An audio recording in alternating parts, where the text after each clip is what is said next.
Isang malakas na palakpak po para sa ating Panginoon. Hallelujah. Ngayong umaga po ay darako na tayo sa mensahe ng ating Panginoon. Nabasa na po yung ating pong teksto kanina sa aklat ng Luke chapter 19 verses 1 up to 10. Ang paksa po ng mensahe ng Panginoon ay the adaptable attitude of Zacchaeus. Yung madaling gayahin na pag-uugali ni Zacchaeus. Makikita po natin dito sa ating pong teksto na yung kwento patungkol kay Zacchaeus ay hindi lamang ito yung tao na mayaman, taong makapangyarihan, taong kinikilala sa kanilang lipunan sapagkat siya po ang naniningil ng buwis. At dito po yung pagkakataon na ito sa kanyang kalagayan ay nagkaroon siya ng personal encounter sa ating Panginoong Jesucristo. At despite sa kanyang mga limitasyon, despite sa kanyang position, despite sa mga public opinions na kanyang narinig, ay andun pa rin yung pagkakataon na gusto niyang makilala ang ating Panginoon. So makikita po natin sa kwentong ito na si Zacchaeus ay hindi po nagpatalo. Hindi niya po pinayagan na siya po ay mahadlangan na makalapit sa ating pong Panginoong Jesucristo. At dahil doon sa kanyang pagpupursige, dahil doon sa kanyang ginawa, nagkaroon po ng pagbabago yung kanya pong buhay. Ang madaling gayahin na pagkatao o pag-ugali ni Zacchaeus ay tinuturuan niya tayo na kung sino man yung tunay na magkaroon ng hangarin sa ating Panginoon ay magiging adjustable yung ating buhay, magiging adjustable yung ating sarili para makilala natin ang ating Panginoon. Ano ba yung mga maaari nating matutunan sa pag-uugali ni Zacchaeus? Makikita po natin dito yung tatlong adaptable attitude of Zacchaeus towards Jesus. Number 1, sa verse 3 and 4, ang sabi po dito, he wanted to see who Jesus was. But because he was short, he could not see over the crowd. So he ran ahead and climbed a sycamore fig tree to see him, since Jesus was coming that way. Unang-una na adaptable attitude of Zacchaeus is eagerness to see Jesus. Kasabikan na makita si Jesus. Sa ating pong teksto, sa ating pong binasa, si Jesus ay pumasok na sa Jericho. At siya'y naglalakad. At madadaanan niya yung lugar kina Zacchaeus. Kaya nung marinig ni Zacchaeus na dadaan si Jesus sa kanilang lugar, nagkaroon kaagad ng kasabikan itong si Zacchaeus na makilala kung sino itong Jesus. Maaring napapakinggan na ni Zacchaeus yung mga patutuo, yung mga pangangaral patungkol kay Jesus, yung mga ginagawang himala ni Jesus, yung ginagawang pagpapagaling ni Jesus sa mga may sakit. Marami nang narinig si Zacchaeus patungkol kay Jesus, pero sa pagkakataong ito, nagdadaan sa kanilang lugar, hindi palalagpasin ni Zacchaeus yung pagkakataon upang hindi niya makilala kung sino itong Jesus na ito. Kaya nung malaman niya, lumabas si Zacchaeus. But, sad to say, hindi po makalapit si Zacchaeus. Why? Dahil sa dami ng tao. Sa dami ng taong sumusunod kay Jesus, at dahil siya po ay pandak. And according to Bible scholar, ang height ni Zacchaeus ay 3 feet. Ang height ko, 5'4". So kung 3 feet, mababa. Hindi naman siya unano. Hindi naman sinabi ng Biblia na unano, kundi panda. Mababa lang yung height ni Zacchaeus. But, titingnan po natin dito, yung eagerness niya to si Jesus. His eagerness overcomes obstacle. Yung kasabikan niya na makita at makilala ang ating Panginoon, napagtagumpayan niya yung mga hadlang, yung mga obstacles sa kanyang buhay. Sa verse 19, verse 3, he could not because of the crowd. The crowd blocked him. Hindi siya makalapit kay Jesus kasi sa dami ng tao. Natatakpan siya ng mga crowd. Nahaharangan siya ng maraming mga tao. Many people surround Jesus. Napapalibutan ng mga tao si Jesus. And Zacchaeus could not see clearly. Hindi makita ni Zacchaeus. Dulo na lang yung nakikita ni Zacchaeus. Nasa likod si Zacchaeus, hindi niya matanaw kung nasaan si Jesus. Kasi nga yung sobrang dami ng tao. But because of his eagerness, he overcome the crowd or he overcome the obstacles. His stature limited him. Yung kalagayan ni Zacchaeus ang nagbibigay ng limitasyon sa kanya. Why? Uulitin ko, because he was small in height. Mababa lang ang height ni Zacchaeus.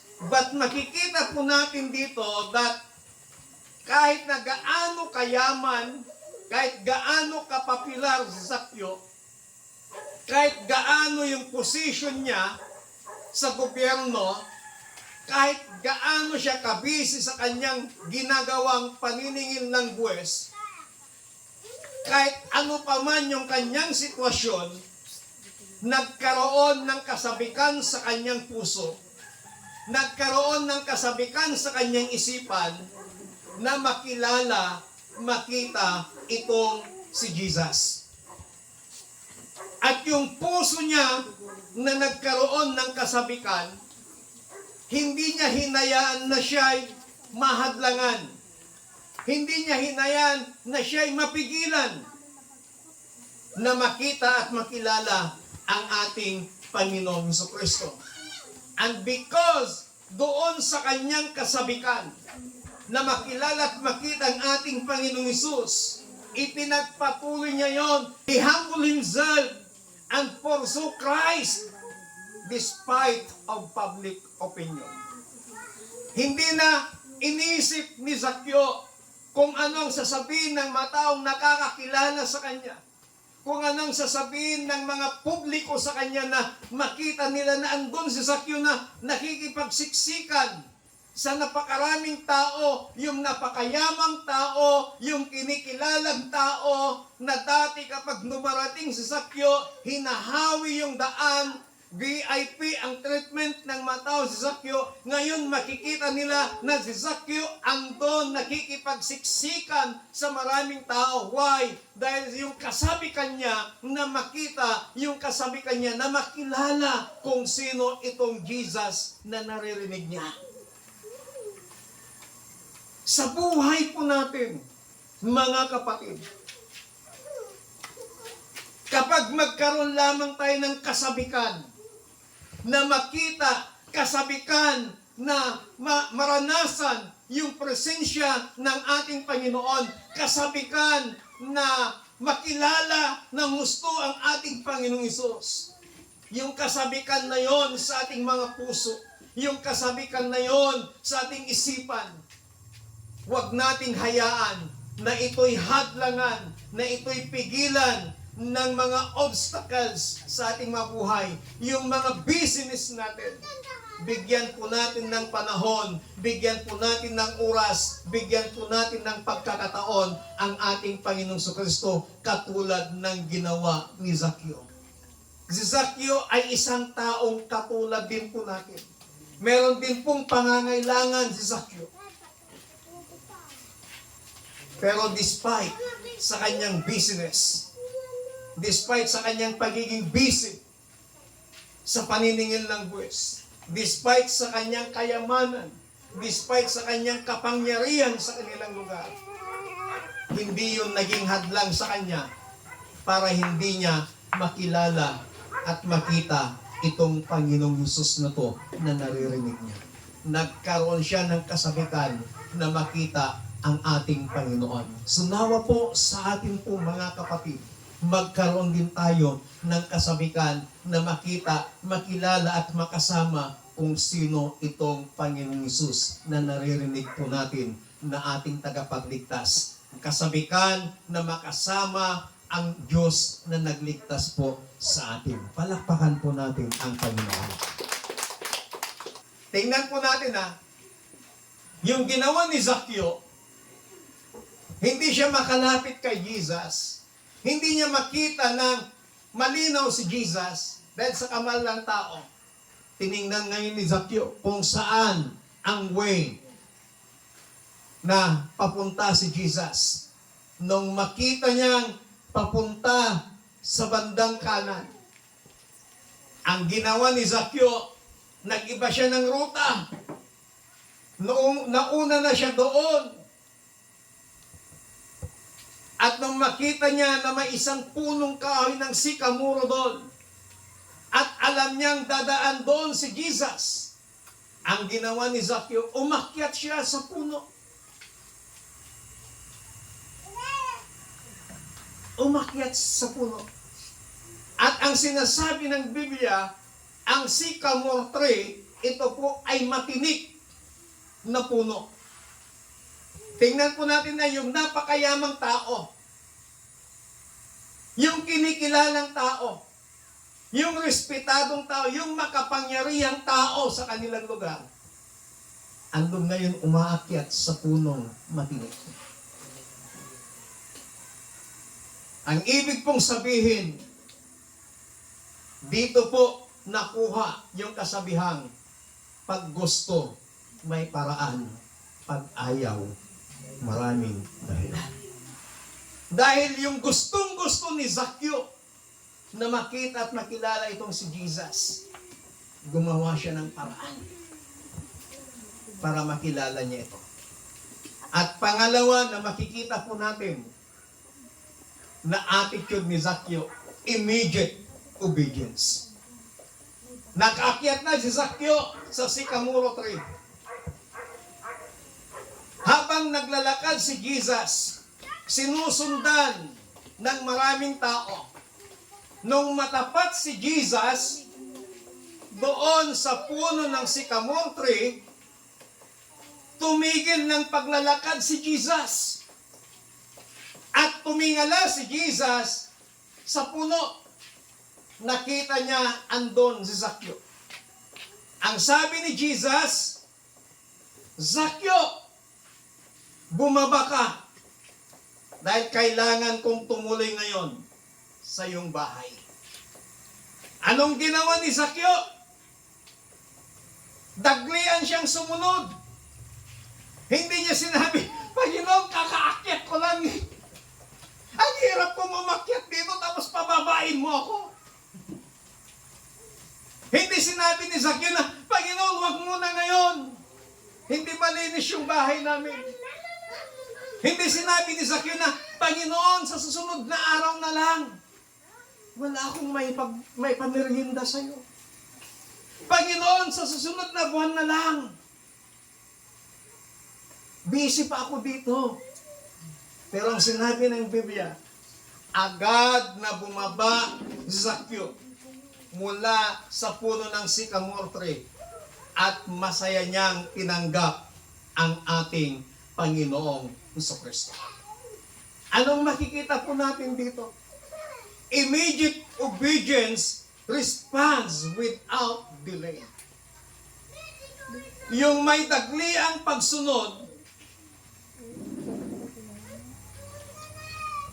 tumutugon ka ng walang pagkaantala. Sasabihin, Grace, punta nga doon sa Tarilco magbayad ng kuryente. Sa susunod na araw na lang, hindi pa naman due date. Meron pa akong gagawin. Saka na lang. Pagdating ng due date, pupunta doon, saka magrereklamo, ang daming tao. Ang daming pila. Ayusin nyo naman, Tarilco, ang yung serbisyo. Pero, matagal pa bago due date. Inuutosan na siyang magbayad. Pero, inaantala niya, walang dagliang pagsunod.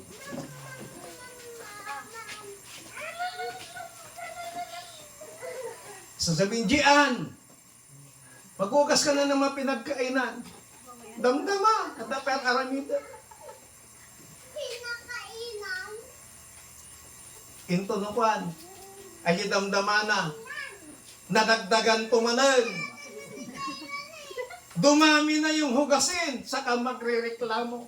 Ang dami-daming hugasin. Inong una pa lang sana na inutusan. Hindi na sana naantala. Nakukuha niyo po yung ibig kong sabihin. Ganon si Zacchaeus. Jesus gave a clear command to Zacchaeus. Ang sabi niya, Zacchaeus, bumaba ka agad. Malinaw yung utos ng Diyos. Kay Zacchaeus na, Zacchaeus, bumaba ka agad. Calm down, sabi ni Jesus. Anong ginawa ni Zacchaeus? Zacchaeus responded immediately. No hesitation, no excuses, no negotiation. Tandaan po natin,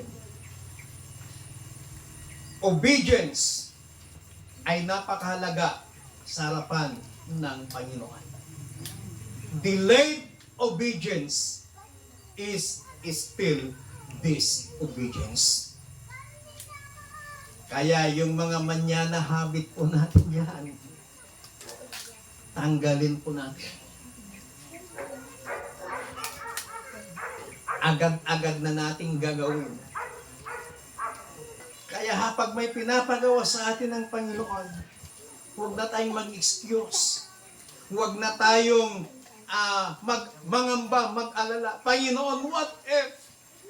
Panginoon, gagawin ko ito, paano? Pag may pinapagawa sa atin ng Panginoon, pag may sinabi ang Diyos sa atin, immediate obedience katulad ni Zacchaeus. At yung resulta nun, immediate obedience responds without delay. Tutugon tayo sa panawagan, tutugon tayo sa sinasabi ng Panginoon nang walang pagkaantala. Immediate obedience requires humility. Yung dagliang pagsunod, ipinapakita dito yung pagpapakumbaba. He had to come down from the tree. Kailangan niyang bumaba mula sa puno ng sycamore tree. Ang ibig sabihin, from pride to humility. Mula sa pagmamataas hanggang sa pagpapakumbaba. Yung kalagayan ni Zacchaeus, napakayaman, edukadong tao, kinikilala. Pero dito pinapababa siya ng Panginoon. Kailangan natin magpakumbaba sa harapan ng Panginoon. Anuman ang kalagayan natin sa buhay, anuman ang natapos natin, kailangan nating magpakumbaba sa Panginoon. Kung anuman yung mga bagay na tinatamasa mo ngayon, kung anuman yung bagay na kalagayan mo ngayon, yan ay dahil sa biyaya ng Panginoon. Kung ikaw at ako, kung tayo ay magmamataas sa Panginoon, any moment, in the twinkling of an eye, kayang-kayang bawiin yan ng Panginoon. Kayang-kayang baliktarin yan ng Panginoon kung tayo ay patuloy na nagmamataas sa Diyos. Pero kung tayo po ay nagpapakumbaba sa Panginoon, sa kabila na ibinababa nila ang buhay mo, sa kabila na iba ang tingin ng mga tao sa buhay mo, still nagpapakumbaba ka sa Panginoon. Kapatid, time will come, babalik ta rin ng Diyos ang sitwasyon mo. Anong sabi ng Biblia? Ang nagpapakumbaba ay itataas ng Diyos at ang nagmamataas, ibababa ng Panginoon. Kaya dapat lagi tayong mapagpakumbaba. Huwag tayong ma-pride. Kainin po natin yung pride kasi masarap po yung pride. Amen. Fried chicken. Masarap po ang pride. Kainin po natin yung pride. Walang may dudulot sa ating mabuti yan. Ibabagsak tayo niyan. Magpakumbaba lang tayo kahit anong sabihin nila sa'yo. Wala kang pinag-aralan, wala kang mararating sa buhay mo. Itong taong to, itong pamilyang to, ganito yung buhay niya, wala silang mararating sa kanilang buhay. Hayaan lang po natin, magpakumbaba lang tayo sa Panginoon at makikita mo ang resulta ng pagpapakumbaba mo sa Diyos. Iaangat ka ng Panginoon. Amen. Palagpakan natin ng Diyos. Immediate obedience brings joyful response. Anong sabi ng Biblia? Masayang tinanggap ni Zaccheo ang Panginoon. Andito si na Brother Froilan, Sister Amalia.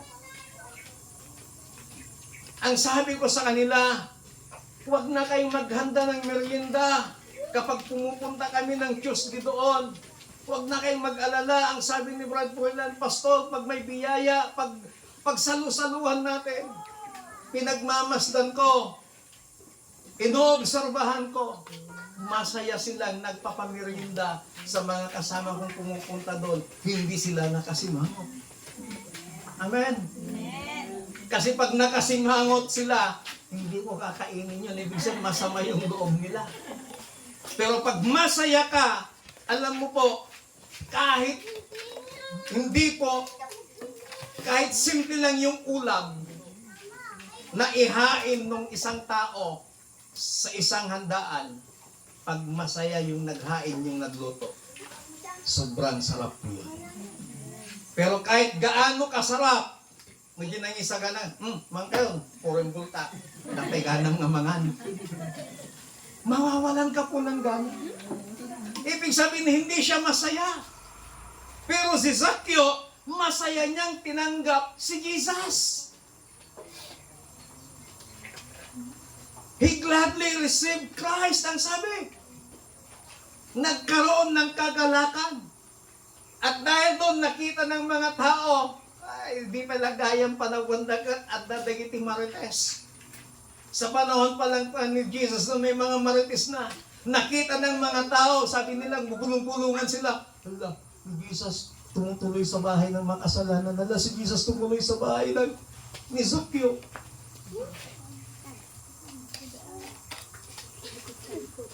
Marami ding nagbabantay. Pero batid ni Jesus yung kanilang sinasabi. So, yun yung adaptable attitude ni Zaccheo. Meron siyang dagliang pagsunod sa Panginoon. Sabihin mo nga sa katabi mo, mula ngayon, alisin mo na yung manya na habit mo. Palakpakan natin ang Panginoon. Pangatlo at ang panghuli na adaptable attitude ni Zaccheo. Verse 8, ang sabi po dito, But Zacchaeus stood up and said to the Lord, Look, Lord, here and now I give half of my possessions to the poor, and if I have cheated anybody out of anything, I will pay back 4 times the amount. Willingness to be changed. Wala pang sinasabi si Jesus.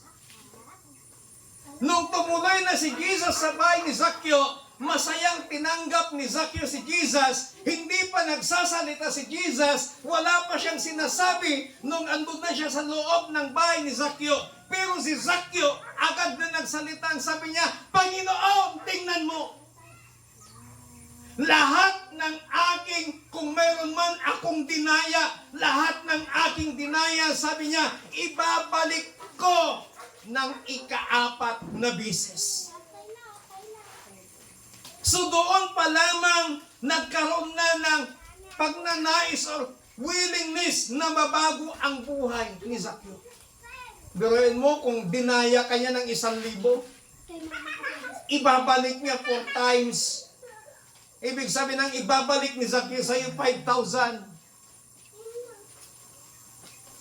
Yung 1,000 na dinaya niya sa iyo plus 4 times di 5,000. Nadaman kinusit ko apo. Isublik ti maminpak nga daras. Wala pang mensahe si Jesus. Wala pang sinasabi si Jesus. But gusto na ni Zaccheo na mabago ang takbo ng kanyang buhay. Sino po yung gustong mabago ang takbo ng kanyang buhay? Ito po ang prinsipyo ko, kapatid, na lagi kong sinasabi, lagi kong pinanghahawakan. Ako'y naniniwala, nananampalataya sa Panginoon na hindi mananatili ganyan ang mga sitwasyon natin sa buhay. Babaguhin at babaguhin ng Panginoon ang ating mga sitwasyon. Amen? Amen. If we are willing, magkaroon tayo ng willingness na baguhin ng Diyos yung ating mga buhay. Yung wala pang sinasabi sa iyo ang Panginoon, wala pang sinasabi sa iyo, sasabihin mo, Lord, andito ako, gusto kong mabago ang buhay ko. Sino na pong nanalangin ng ganyan? Ang sabi niya, Lord, baguhin mo ang sitwasyon ng aking pamilya. Panginoon, ginawa ko ng lahat. Panginoon, pagod na ako. Sinong nag-pray ng ganun? Pag hindi ako magtrabaho, walang kakainin ng aking pamilya. Pero pag magkaroon tayo ng eagerness to si Jesus, magkaroon tayo ng immediate obedience sa Panginoon, at magkaroon tayo ng willingness na mabago ang ating buhay, kapatid, your willingness to change leads you to salvation. Anong sabi ni Jesus? Jesus said to him, today, salvation has come to this house because this man too is a son of Abraham. Ang sabi ni Jesus, ngayon dumating ang kaligtasan sa taong ito at sa loob ng kanyang pamilya. Kapatid, kapag magkaroon ka ng willingness na baguhin ka ng Panginoon, hindi lang ikaw ang babaguhin ng Diyos, pati ang pamilya mo babaguhin ng Panginoon. Amen. Magkaroon lang tayo ng willingness sa ating Panginoon. Ito yung mga adaptable attitude ni Zaccheo. Zaccheo, tao rin na katulad natin. Merong kahinaan, may pangangailangan. Pero kakaiba po yung attitude mo na maaari po nating tularan, maaari po nating gawin mula sa oras na ito. Tayo nga pong lahat ay tumayo.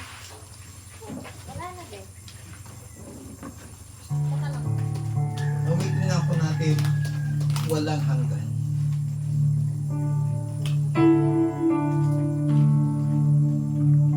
Sana i-desire ng ating puso na magaya po natin, ma-adapt po natin yung ating pag-isa. Hallelujah. Walang hanggan.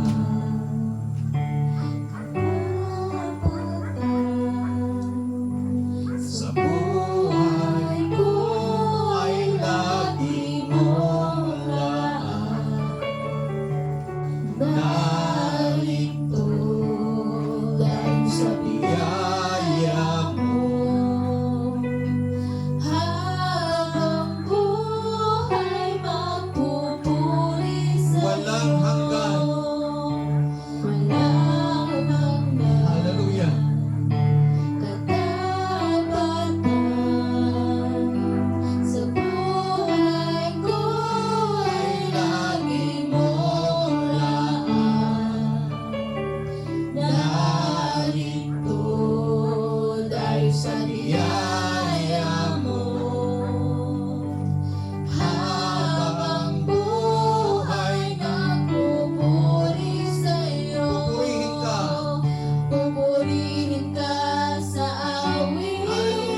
Panginoon, sa umagang ito. Salamat sa buhay ni Zaccheo. Salamat sa adaptable attitude ni Zaccheo. Panginoon, bilang isang tao rin si Zaccheo na katulad namin. Pero sa umagang ito, precious Holy Spirit, gusto naming ma-adapt, gusto naming magaya yung attitude ni Zaccheo, na magkaroon kami ng eagerness, na makasama ka eagerness, na makilala ka eagerness, Panginoon, na mapapurihan ka eagerness, Lord, na mapaglingkuran ka. Magkaroon din kami ng immediate obedience katulad ni Zaccheo, na kung ano man ang may instruction mo, kung ano man yung mga sinasabi mo, Panginoon, magkaroon kami ng dagliang pagsunod na hindi namin iaantala ang pagsunod namin sa iyo. At magkaroon din kami ng willingness to be changed. Lord, nakikita mong sitwasyon, kalagayan ng bawat isa. Pinagkakatiwala ko sa inyo, Panginoon.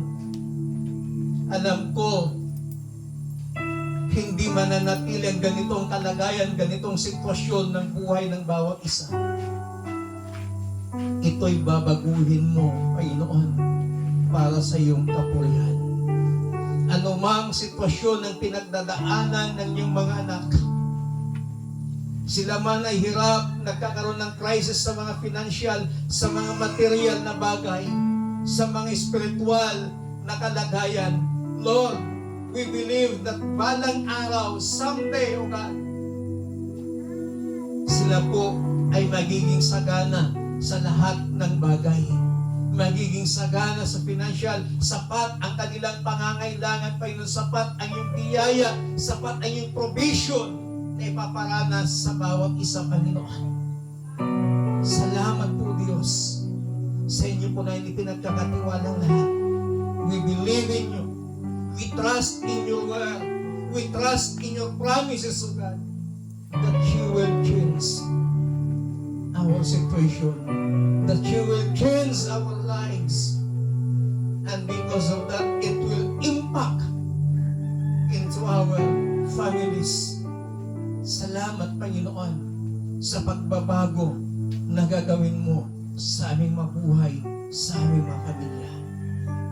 Salamat, Panginoon, sa pagbabago na gagawin mo even in this church. Hindi mananatili ganito na lamang ang aming kalagayan, ang aming sitwasyon, Panginoon. But we believe in you. Babaguhin mo din ang sitwasyon, Panginoon. Salamat ng marami, O God. You know the desires of our heart. Panginoon, grant the desires of our heart. Salamat ng marami. In Jesus Christ, mighty name we pray. Amen.